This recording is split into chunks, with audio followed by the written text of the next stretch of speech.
Hola, buenas noches a todos. Bienvenidos a Asociados al Micrófono. Hoy tenemos un tema muy importante.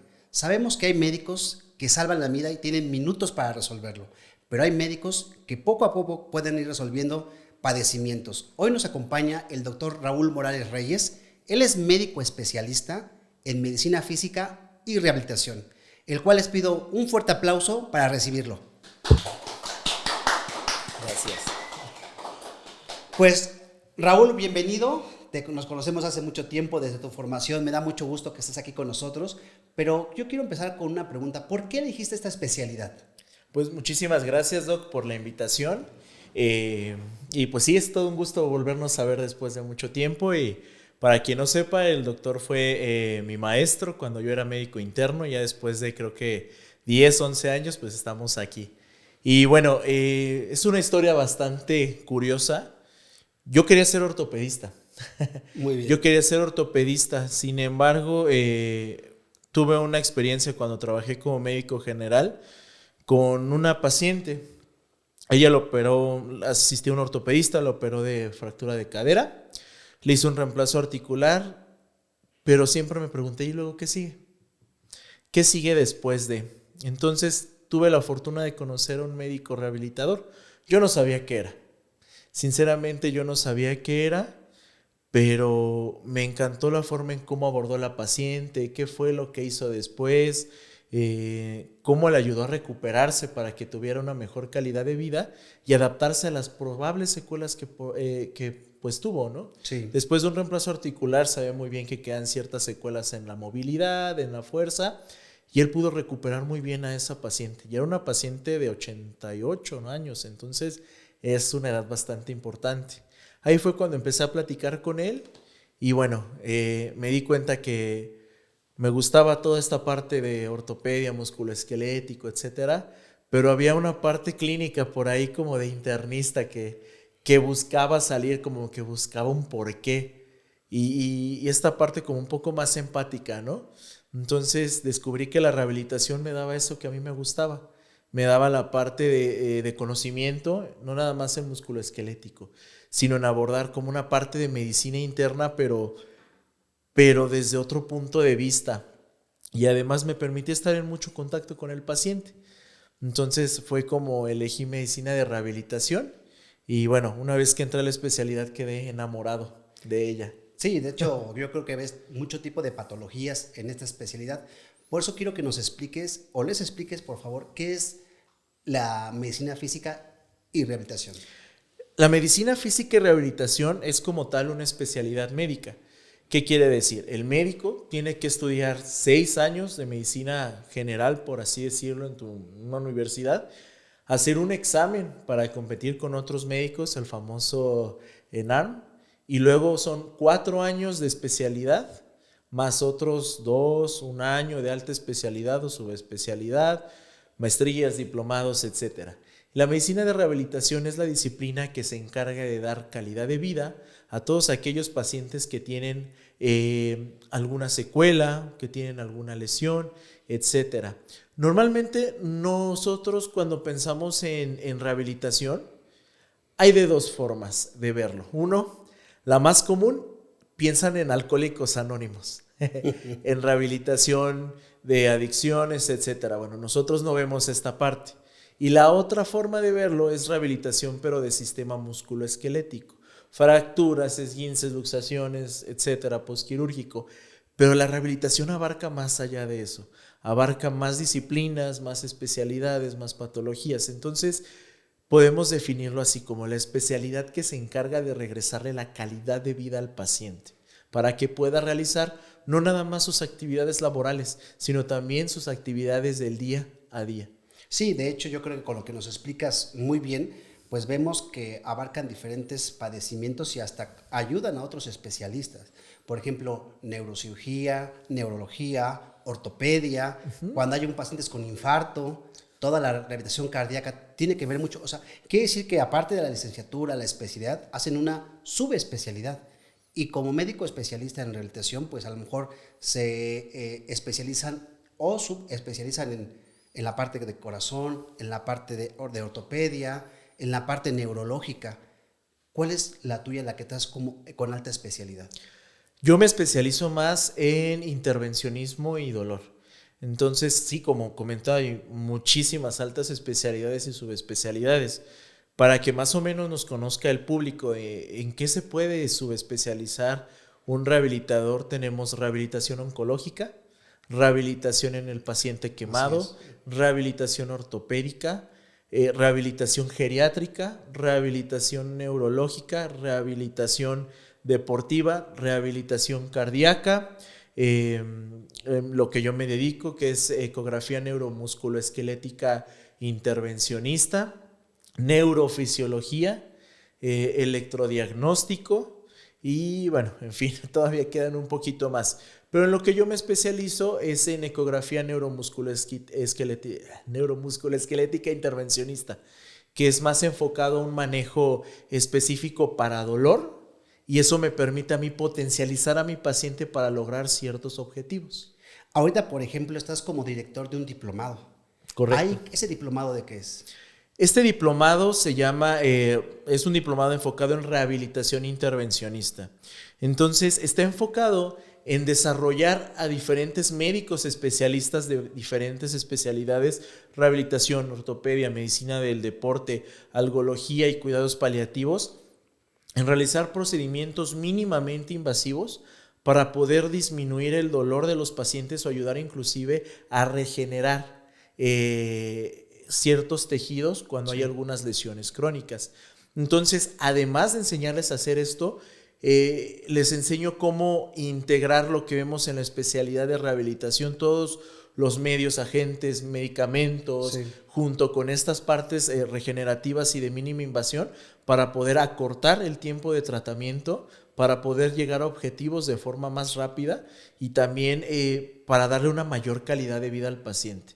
Porque eso es en lo que más nos enfocamos, en regresar al paciente a su capacidad funcional. Sí, de hecho, por ejemplo, siempre hemos visto que el médico especialista en rehabilitación trabaja muy de la mano con un licenciado en fisioterapeuta. Uh-huh. ¿Cuál es la diferencia entre esos? Porque yo creo que siempre es importante trabajar con equipos de alto rendimiento. Claro. Y ustedes como médicos que pueden dar medicamentos, hacer diagnósticos, recetar, ¿cuál es la diferencia entre un licenciado en rehabilitación a un médico especialista? Esa es una muy buena pregunta, Doc, porque muchas veces nos comparan o creen que es lo mismo. Entonces es diferente un licenciado en rehabilitación, que está esa carrera, o licenciado en fisioterapia, a un médico rehabilitador. Una de las principales diferencias es, bueno, la formación.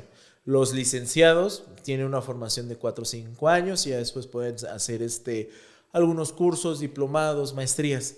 El médico, bueno, ya explicamos, son 6, 7 años como médico, 4 años como residente de una especialidad, más aparte de lo que te quieras dedicar, ¿no? Entonces, el médico especialista en rehabilitación es el encargado en valorar, dictaminar los objetivos, dar el manejo tanto médico como intervencionista en caso de que sea necesario, y de ahí marcar la pauta de cuáles son los objetivos, las metas que voy a lograr para que el licenciado en fisioterapia en conjunto nos ayude a llegar a esos objetivos. Y el licenciado en fisioterapia, bueno, él es el experto en los agentes físicos. Por ejemplo, en ponerla a hacer ultrasonido, en ejercicio terapéutico. Por supuesto, nosotros tenemos que tener el conocimiento de todo eso para saber qué es lo que más le va a favorecer al paciente. Pero el fisioterapeuta es el que se va a encargar de ejecutar ese plan terapéutico. Y con esto no estoy diciendo que somos los jefes y ellos son nuestros trabajadores, no, para nada. Es un conjunto. Solamente que en este conjunto, en este trabajo en equipo, tenemos diferentes funciones. Entonces, el fisioterapeuta sabe hacer todo esto y nosotros lo que hacemos es darle ese toque un poquito más detallado, más específico para poder ayudar de mejor forma al paciente. De hecho, yo creo que ustedes son los que pueden hacer tratamientos invasivos, infiltrar darle medicamento. Si tiene un problema el paciente de la columna, pedir una resonancia magnética. Ustedes tienen que hacer diagnóstico y con ellos lo que hacen, o sea, es nada más dirigir qué tipo de terapia. Ellos no pueden infiltrar, no pueden hacer algo invasivo. No, por ley ellos no tienen esa prescripción. Okay, no está escrito que ellos puedan realizarlo, porque a final de cuentas un procedimiento invasivo, el poner algún medicamento, es exponer al paciente a una sustancia, no sabes cómo va a reaccionar. Puede que el paciente diga no soy alérgico, pero a la mera hora es alérgico, te hace alguna reacción vagal o no sé, pueden pasar varias cosas. Si no tienes la formación o el expertise para conocer cómo funciona ese medicamento y cómo lo vas a tratar si llegas a tener alguna complicación, no lo debes de poner. Entonces ahí es cuando entra esta parte de la medicina. Por eso es que nosotros sí podemos hacer eso, porque pues sabemos la farmacología del medicamento que vamos a poner, qué es lo que podemos realizar si llegamos a tener algún evento adverso, y tenemos esa formación todavía un poco más especializada para saber qué sí y qué no. Entonces yo lo que le comento a mis alumnos en el diplomado, infiltrar no es nada más poner un medicamento y decir tiene dolor de rodilla y le voy a poner un esteroide, o porque está de moda el plasma rico en plaquetas, tiene dolor en el hombro y le voy a poner. No, infiltrar es un arte, porque tienes que saber dónde, cómo, cuándo, para qué, por qué y qué voy a lograr con eso. Y eso solamente te lo va a dar el conocimiento que tienes como médico previamente, de farmacología, farmacodinamia, y fisiopatología, fisiología, biomecánica, etcétera. Si llega un paciente, por ejemplo, a consulta de primera vez, ustedes lo pueden ver. O sea, que llega con un padecimiento, le hacen toda una historia clínica y de ahí determinan. Y de ahí ustedes también pueden tomar una decisión o dar un diagnóstico que el paciente es o es quirúrgico o con pura rehabilitación. ¿Qué ha pasado muchas veces? Que muchos pacientes lo que hacen es, a veces también tiene que ver con precio. ¿Cuál es el punto? Que mejor se van con un fisioterapeuta en lugar de pasar con una consulta porque es más barato. ¿Eso les pasa frecuentemente? Sí, es muy frecuente.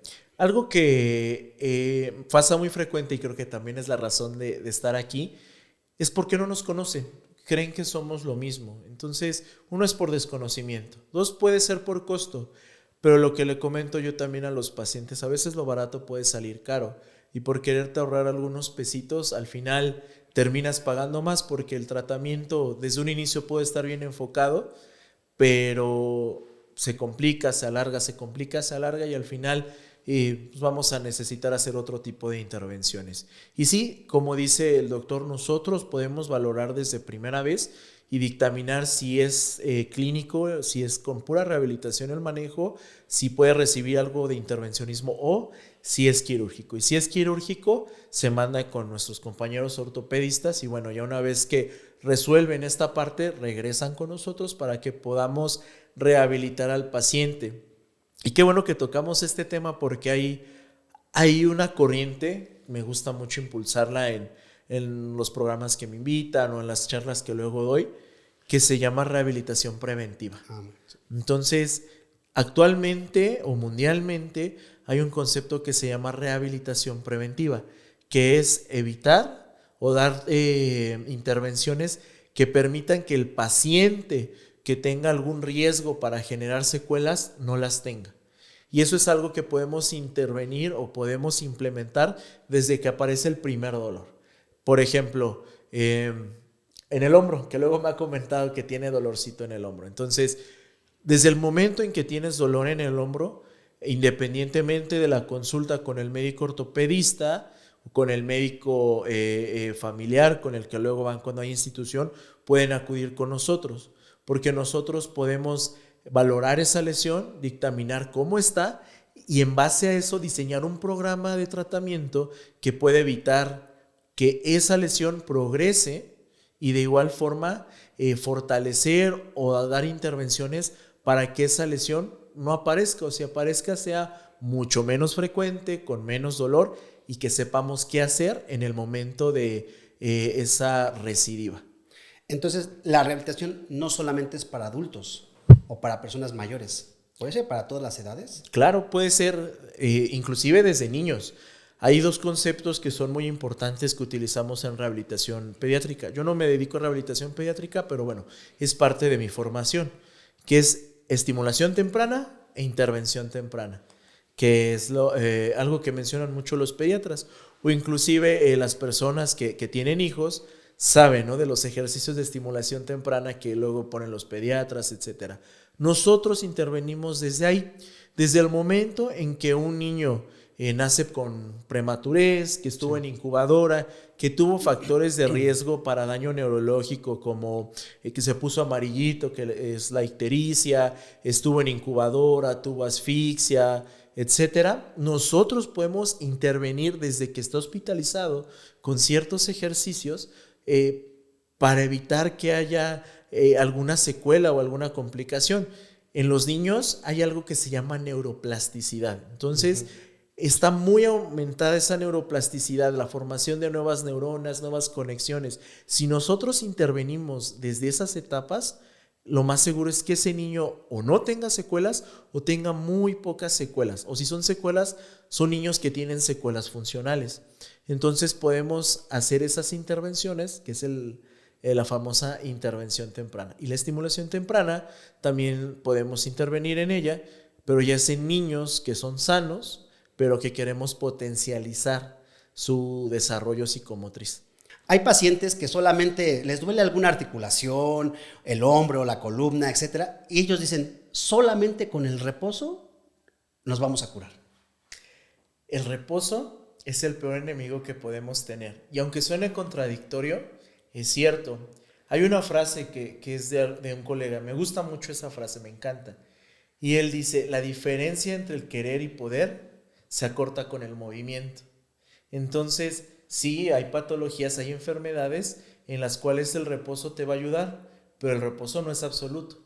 La mayoría de las veces nosotros vamos a indicar movimiento, ejercicio, y cuando ese movimiento está acompañado por algún profesional, entonces podemos lograr nuestros objetivos y quitar o disminuir ese dolor. Entonces, el paciente le tiene miedo al dolor, pero nosotros les enseñamos a enfrentarlo, a quitarle ese miedo y a ver que con movimiento y con un buen plan terapéutico lo podemos desaparecer.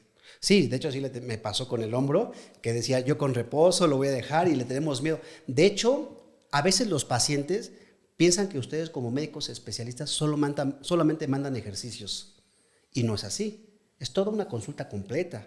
Son hasta infiltraciones, algo más invasivo. Eso creo que es muy importante que lo sepan, que no nada más es que ustedes manden ejercicios y ya. ¿Cómo es todo su proceso en una consulta? Ok, esa es una muy buena pregunta. Creo que nadie me la había hecho hasta apenas ahora. Muy bien. Es una consulta muy completa. Normalmente nuestras valoraciones de primera vez duran entre 1 hora y 2 horas. Personalmente las mías duran como 2 horas, 2 horas y media más o menos. ¿De primera vez? De primera vez. Ah, ok. Y las subsecuentes duran un poquito menos, pero más o menos 1 hora. ¿Qué es lo que hacemos? Primero valoramos al paciente, le hacemos su interrogatorio, su historia clínica, y la historia clínica es diferente a la que nos enseñan en la universidad, porque nosotros tenemos que valorar las actividades de la vida diaria, las actividades avanzadas, si hay alguna barrera arquitectónica en su trabajo, en su casa, en su escuela, en su oficina, etcétera, cómo la vence, cómo la ayuda, quién la ayuda. Además de eso, bueno, valoramos lo que nos enseñan en nuestros libros de semiología, ¿no? Inspección, palpación, pero nosotros agregamos otras formas diferentes de evaluar. Evaluamos arcos de movilidad, tenemos que ver cómo mueve con ayuda el paciente, cómo mueve sin ayuda, la fuerza, el examen muscular. Esto para mí me voló la cabeza cuando hice la especialidad, porque estamos acostumbrados o nos enseñan que apretar el dedo es un Daniel 5. Pero no, en realidad todos los músculos del cuerpo, absolutamente todos, tienen una escala del 0 al 5 para valorar qué tan fuerte es ese músculo. Entonces, por ejemplo, si me llega un paciente de hombro, yo tengo que hacerle un examen manual muscular de todos los músculos primarios y secundarios de hombro: trapecio, supraespinoso, infraespinoso, redondo menor, redondo mayor, subescapular, romboides menor, pectoral mayor, pectoral menor, dorsal ancho y esternocleidomastoideo. Entonces me tengo que ir con cada uno de los músculos para revisar qué está pasando, porque no nada más es el dolor, sino también puede haber ahí debilidad en algún músculo que me esté generando una compensación de algún músculo secundario. A lo mejor hay por ahí una contractura muscular que me está generando ese dolor, y a lo mejor el dolor no es de hombro, sino es de un músculo. Claro. Entonces tengo que hacer toda esa evaluación. Después de ahí, algo que nos gusta mucho a los rehabilitadores es sistema nervioso periférico. Nos encanta revisar el sistema nervioso ¿Por qué? periférico. Es parte de nuestra formación. Los neurólogos son muy buenos en sistema nervioso central, pero yo considero que los expertos en sistema nervioso periférico somos nosotros, sobre todo por esta parte de electrofisiología. Sí. Como hacemos mucha electromiografía, potenciales evocados, etcétera, pues nos da cierto plus más, un poquito más de expertise. Entonces, no nada más valoramos el examen manual muscular, aunque el paciente venga por un dolor de rodilla o de hombro, valoramos la sensibilidad por territorio nervioso. Revisamos el reflejo también, o los reflejos de esa extremidad. Y por último, hacemos maniobras especiales. Hay maniobras diseñadas que tienen cierta sensibilidad y especificidad para diagnosticar ciertos padecimientos. Entonces, por ejemplo, si yo estoy pensando en un desgarro de un músculo que se llama supraespinoso, del tendón de un músculo que se llama supraespinoso, que se encarga de hacer este movimiento en mi hombro, yo tengo que hacer esas maniobras para poder confirmar o descartar. Y una vez que hago eso, ahora sí me paso a la parte de la ecografía. Siento a mi paciente en la camilla y con el ecógrafo, con el ultrasonido, empiezo a valorar las sospechas, a corroborar las sospechas que clínicamente tengo, para que así yo ya pueda darle todavía más especificidad a mi diagnóstico. Entonces, ya mi maniobra me lo confirmó, ya me dio la sospecha mi maniobra, voy con el eco, me lo confirma el eco, y ahora sí, ya puedo prescribir un medicamento, si el paciente es candidato, puedo realizarle alguna intervención a la cual sea candidato, poner plasma, poner proloterapia, poner ahí algún otro medicamento, etcétera. Y una vez que hayamos puesto esto para manejar la molestia y empezar a regenerar, ahora sí, a diseñar su programa terapéutico. Y el programa terapéutico es muy bonito porque no es nada más una receta de cocina, sino se sienta el médico a platicar con el paciente de cuáles son los objetivos que queremos. Entonces, es un intercambio muy padre entre objetivos realistas y objetivos que no son tan realistas. Entonces, por ejemplo, si llega un paciente que tiene totalmente desgarrado el tendón y me dice, oye, quiero jugar pádel, no vas a poder jugar pádel, pero te puedo ayudar para sustituir el pádel por algo más. Entonces empezamos a ver qué quiere el paciente, qué es lo que yo encuentro, y en relación a eso hacemos la lista de objetivos que vamos a lograr en terapia. Y una vez que tenemos esos objetivos, entonces hacemos el plan de tratamiento de lo que le pueda ayudar, y se va con mi equipo de fisioterapia, con el equipo de fisioterapia. Y una vez que llega con el equipo de fisioterapia, ven los objetivos, ven qué es lo que tiene el paciente, que revisamos, los asteriscos que yo les llamo, ¿no? Como no puede moverse tantos grados, o evitar este movimiento, etcétera. Y ellos ya con su expertise programan toda la actividad terapéutica, el ejercicio, los agentes físicos, los medios físicos, para lograr esos objetivos en cierto tiempo. Entonces eso es una evaluación de primera vez de terapia. Pues ya lo veo, de hecho decíamos que la primera consulta es de hasta 2 horas. Vemos que tiene un valor muy importante la primera consulta. Correcto. ¿Qué pasa con esos pacientes que a veces acuden a su consulta, llevan una buena valoración y ellos creen que con una sola sesión queda, o ya van a estar recuperados, o ya no vuelven a darle seguimiento? Tarde o temprano regresa. Vuelven a buscar al especialista o van con otro especialista. Pero si les resuelve el otro especialista, bueno, qué bueno. Sí. La mayoría de las veces no es así. Porque inclusive aunque vayan con algún médico del deporte, o con un ortopedista, o con algún otro rehabilitador, generalmente vamos a llegar a la misma conclusión. Entonces, algo que es muy importante es que el médico tiene el conocimiento, tiene la capacidad, pero el apego al tratamiento también es muy importante. Y no nos vayamos tan lejos. Si tú te enfermas tienes una enfermedad, una infección en la garganta que amerita antibiótico, Si tú suspendes el antibiótico antes de los días que te recomendaron, vas a generar una resistencia, ese antibiótico ya no va a funcionar, vas a tener que empezar nuevamente, tu tratamiento se va a alargar o te vas a complicar. Es lo mismo con la terapia física y la rehabilitación. Entonces, si te prescribimos estos medicamentos o estas sesiones de intervencionismo o las sesiones de terapia física, es importante seguirlas, porque la rehabilitación es un proceso largo, de mediano a largo plazo. No es tan corto como tomarnos una aspirina y se nos quita el dolor, pero los beneficios también son a largo plazo. Entonces, si tú tienes una buena disciplina en seguir tu tratamiento, tú puedes quedar muy bien y no volverme a ver hasta dentro de mucho tiempo. Y mi intención es que no me vuelvas a ver. Sí, ya esté recuperado, eso es importante. Ahora, Exacto. hay muchos pacientes que se operan y piensan que con la cirugía ya está resuelto todo. Por lo que acabamos de comentar, creo que la rehabilitación es fundamental y que puede llevar tiempo. ¿Qué le podrías recomendar a los pacientes cuando dicen, yo ya me operé y con eso ya quedé? Yo lo que les puedo recomendar es que no se confíen. Hay una frase también muy bonita que alguna vez escuché, que habla del manejo conjunto con nosotros, ¿no? Nosotros con otros especialistas. Entonces, por ejemplo, el ortopedista cuando opera, cura el hueso.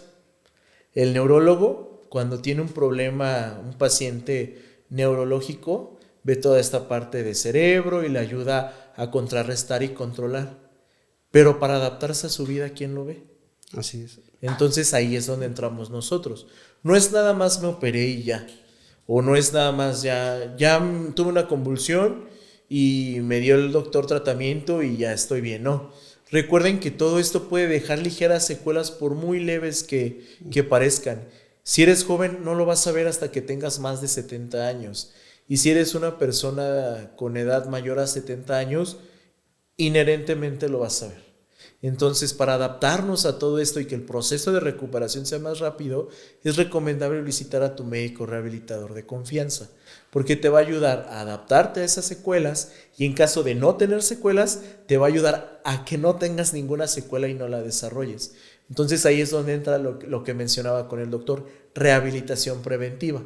Y si ya hay secuelas, una rehabilitación terapéutica. Sí, no hay que esperar a que nos duela. Exacto. Yo creo que hay que acudir de inmediato. En cuanto tengamos un mínimo dolor, no hay que minimizarlo. Hay que acudir con el especialista para hacer toda una valoración y que tengamos una recuperación. Y sobre todo, algo muy importante, seguir con su vida cotidiana, o sea, recuperarse de la actividad. Por ejemplo, ¿hay un ejercicio diario recomendado que podamos hacer para fortalecer nuestros músculos, nuestros huesos, articulaciones?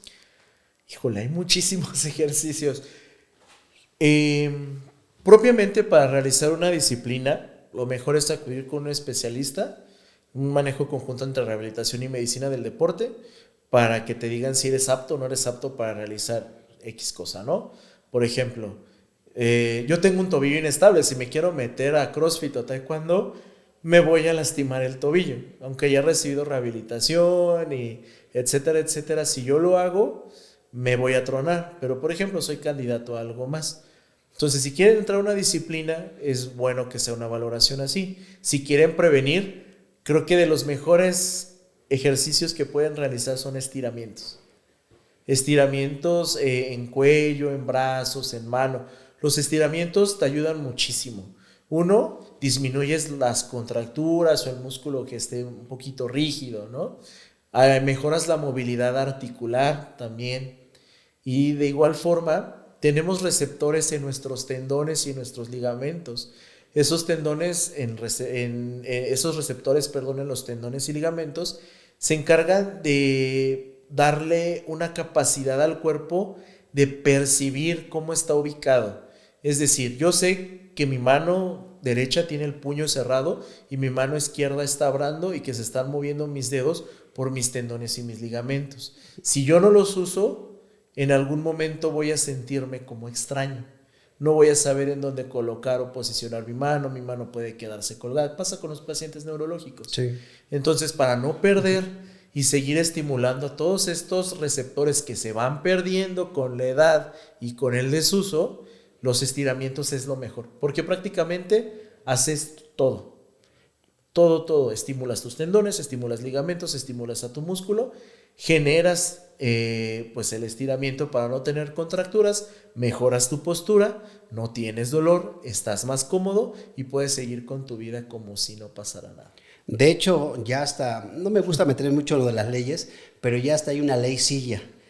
Yo creo que tiene que ver con también higiene de columna, ¿no? Porque esa ley silla de que los colaboradores están mucho tiempo de pie, ¿les afecta en su movilidad, en sus músculos? Claro, el estar de pie o sentado por tiempos prolongados tiene mucha afectación. Uno, si estás de pie, las cargas. Es importante, soy muy apasionado de mi especialidad, entonces me emociono mucho cuando hablo de esto. Cuando estamos de pie, si no estamos bien alineados, que generalmente no estamos bien alineados porque todos tenemos una pierna más grande que la otra, a veces es más evidente, tenemos pie plano, tenemos pie así cabo, ¿no? El arco del pie está muy curvo, tenemos alguna contractura muscular. Normalmente nuestro eje del cuerpo se va a modificar y va a aumentar el peso que recae sobre las vértebras, sobre nuestro sacro, sobre las articulaciones. Entonces empiezas a presentar dolores articulares, más desgaste, insuficiencia venosa, etc. Y si estás mucho tiempo sentado, es prácticamente lo mismo. Empiezas a tener desuso de tus músculos, de tus articulaciones, estás comprimiendo a lo mejor algún trayecto nervioso, haces estasis venosa que se traduce después en una insuficiencia, varices, trombosis, etc. Entonces es muy importante esta ley porque protege a toda la población de enfermedades que sí son de gran importancia, que son un gasto tanto para el erario de salud como de forma particular y sobre todo para la calidad de vida del paciente. Ya es algo como salud pública, ¿no? Ya es más de Ya, salud ya es pública. salud pública. Exacto, eso ya es salud pública. Entonces, ahorita lo que nos afecta más son las enfermedades metabólicas, pero va a llegar un punto, sobre todo por la inversión de la población que estamos teniendo, en que esta parte de musculoesquelético, de dolor, de columna, etcétera, va a ser de los más importantes. Entonces, estas leyes son buenas propuestas para que los pacientes, las personas, la población en general se pueda cuidar. Sí, llevarlas a cabo, ¿no? Que todo lo que es la higiene de columna en este caso. Hay una pregunta que me llega y dice que llegan muchos, ahora ya viene el mes de enero, que todo el mundo queremos hacer ejercicio, pero llegan con todo, a hacer esfuerzos, a cargar mancuernas o meterle mucho peso. Hay mucho paciente lesionado, ¿no? ¿Cómo no? Nada más es llegar y hacer una rutina que te ponga un entrenador, que seguramente lleva una preparación, pero qué tan importante yo lo recomendaría, hasta cuando te vas a preparar a hacer ejercicio, acudir contigo y darles unas recomendaciones de cómo hacer sus ejercicios sin lesionarse. Qué buena pregunta. Pasa muy frecuente y es cierto. En enero es cuando más pacientes llegan lesionados más pacientes jóvenes, más Exacto. Que pacientes adultos, son más pacientes jóvenes los que acuden. Sí, es muy importante que te valore un médico antes de un médico que tenga especialidad en rehabilitación, medicina del deporte, porque el entrenador tiene cierta formación, por supuesto que debe de saber de lo que habla y cómo prescribe, pero al final de cuentas el médico tiene el ojo clínico para saber si los movimientos que estás realizando son adecuados, son inadecuados, si tienes algún vicio postural, si tienes un músculo más débil que otro, si tienes a lo mejor ahí un desbalance articular. Entonces lo corriges para evitar que haya alguna lesión y de esa forma también, conociendo al paciente o conociéndote a ti, podemos progresar de tal forma que llegues a tus objetivos de una forma más segura e inclusive más rápida. ¿Por qué no? Son casos, por ejemplo, yo tengo maratonistas que se van a Chicago, a Boston, Nueva York, aquí en la Ciudad de México, que me llegaron porque pues tenían dolor, ¿no? Pero poco a poco empezaron a hacer de la conciencia de que tienen, antes de que empiecen su programa de maratones en todo el año, están acudiendo para que pueda valorar cómo están, su estado actual y empezar a reincorporarlos y llevar a cabo sus actividades de forma paulatina para lograr sus objetivos. Sí. De igual forma, sí tengo la fortuna de tener pacientes que hacen halterofilia, fisicoculturismo, etcétera. Igual valoramos cómo está toda esta parte biomecánica de desbalance articular o muscular para que tengan, por ejemplo, los fisicoculturistas un buen desarrollo, que se vean estéticos o sus objetivos. Los de pacientes que hacen halterofilia, pues de igual forma, ¿no? Que puedan lograr todo su potencial. Inclusive hasta les damos tips de en qué grados o en qué rangos cargar para tener mayor potencia de tal músculo, cuánto tiene que estar flexionada la pierna, cuánto extendida, o sea, doblada o estirada, si la espalda tiene que estar totalmente recta, si no tiene que estar totalmente recta, si tienen que sacar la pompi, si no tienen que sacarla, cómo tienen que acomodar el hombro, cómo acomodar la muñeca. Entonces es importante, nunca está de más que te den una valoración y te lleven de la mano, aunque seas un atleta amateur o quieras empezar con esta vida fit, para que puedas tener un mejor desarrollo y no te lesiones.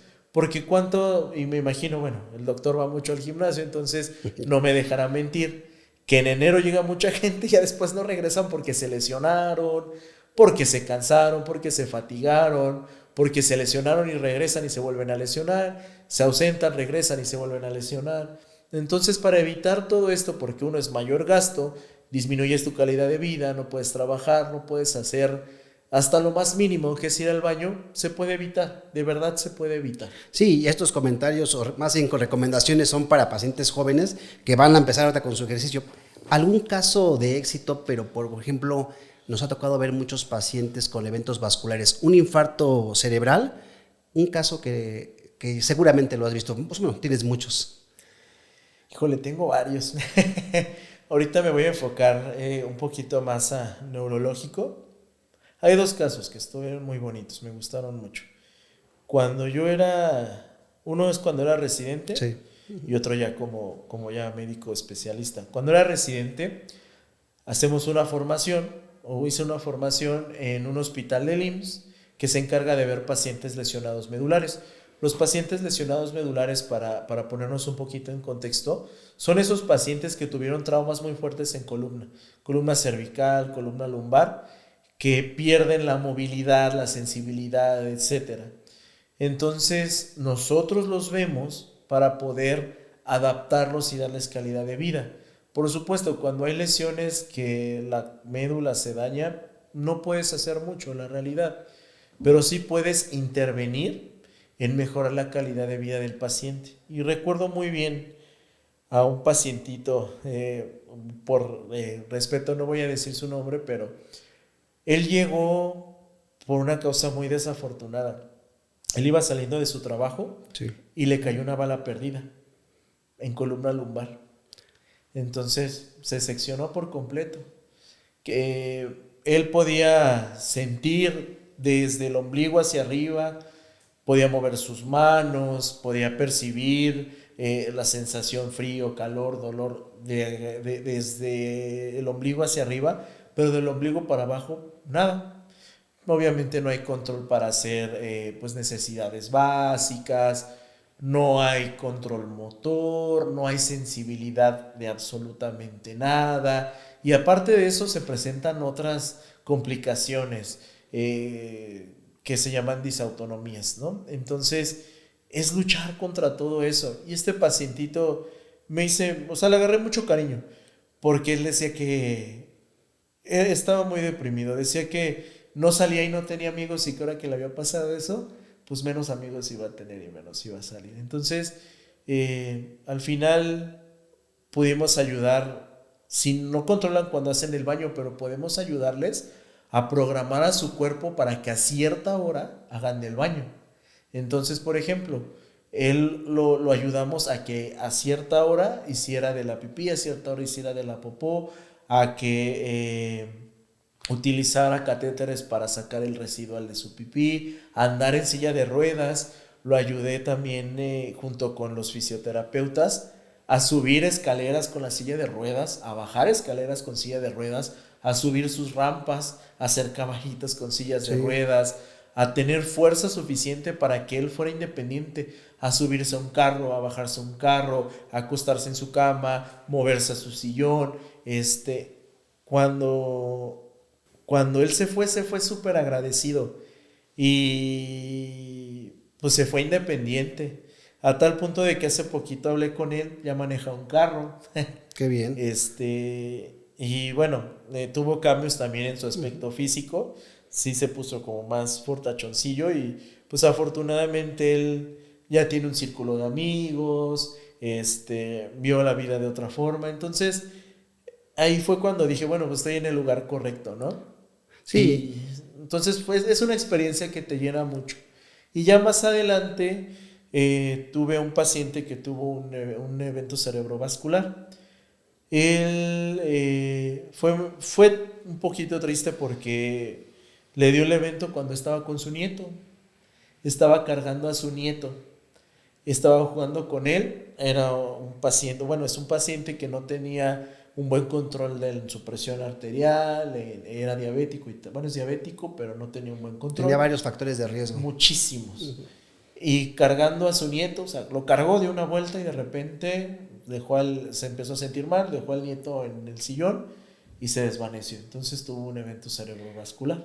Y pues realmente esto nos hace ver que la rehabilitación es muy importante, que tenemos empatía, que el médico sigue siendo una persona con mucha humanidad y que es satisfactorio poder ver a estos pacientes que se incorporan a su vida cotidiana.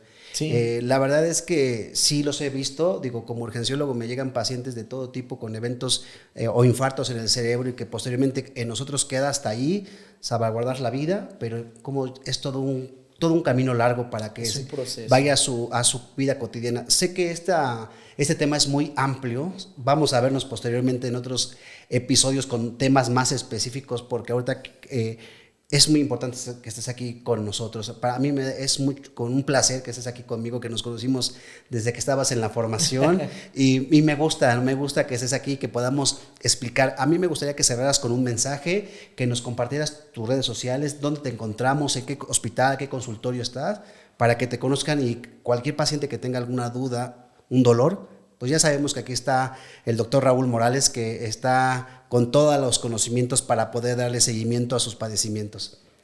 Por favor, compártenos dónde estás. Claro que sí, miren, yo me encuentro en la colonia Roma Norte, en la calle de Acapulco 36, piso 1, interior 101, mi clínica se llama Funcional y Sport, entonces ahí me encuentro, tenemos todo lo necesario para hacer cualquier tipo de rehabilitación deportiva, ortopédica, geriátrica, cardíaca, también hacemos pruebas de esfuerzo, hacemos procedimientos intervencionistas, estudios de electrodiagnóstico para quien lo necesite, si algún especialista que lo necesite lo ve, bueno, aquí estamos también para ustedes. Yo me encuentro igual en redes sociales, me pueden buscar en Instagram como @drmoralesrh y en Facebook como Dr. Raúl Morales.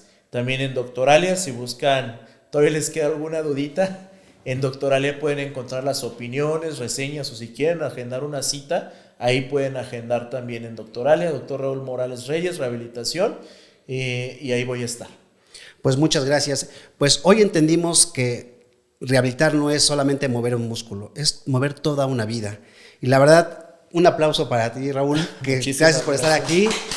Y los invitamos, por favor, a que se suscriban a nuestro canal. Nos vemos en el próximo episodio. Gracias. Gracias.